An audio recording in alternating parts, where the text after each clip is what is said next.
We've made a change to how site visit scores are going to be captured for the Strengthening the Safety Net RFP, so just a quick video today running through the new process. When you log back into the Strengthening the Safety Net RFP page, things should look much the same. Again, you'll have your list of applications to review. Select the application that you are currently working on. But then as you scroll a bit farther down on the page, we have some new instructions here on submitting site visit scores and a new library called Site Visit Scorecards. The original narrative scorecard that you submitted, that will be listed right down here below. We ask at this point that you use those for reference only if you want to go back and look at comments that you made or reread your rationale. But your site visit scores, and if you need to make any adjustments to narrative scores based on new information you learned in the site visit, we ask that you put all those into the site visit scorecard. I'm going to click into one of those, and hopefully to prevent any confusion, because there's a lot of information the same between these two, the new scorecard should have a blue background, orange border around the outside. Make sure that any new info is going into this version of the scorecard. The organization name, program title, goal area, your name as the reviewer, these should all be populated here. Let us know if anything looks off there.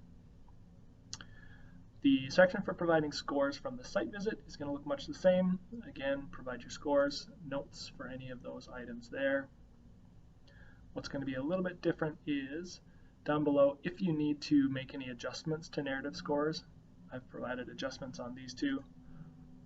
What we ask you to do is check the box to indicate that you would like to make an adjustment for this item. My original score was listed here as an 8. If I want to make a change to that, check the box, provide a new score here, and then we of course ask that you give comments as to why you opted to change that and what you learned in the site visit. For anything that you are opting to leave the same, you can simply leave the box unchecked.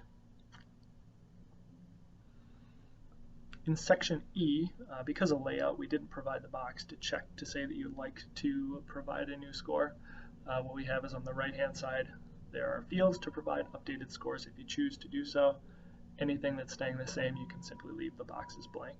So on this example here, I've chosen to rescore the appropriateness of measure from a 0 to a 1, and then I'll leave the rest blank. And again, I'll provide comments here as to why I opted to change that point. At the very bottom of the site visit scorecard is the post-site visit rationale for scoring. Again, this is important information for us, so please provide a thorough rationale with suggestions here on the format for your rationale.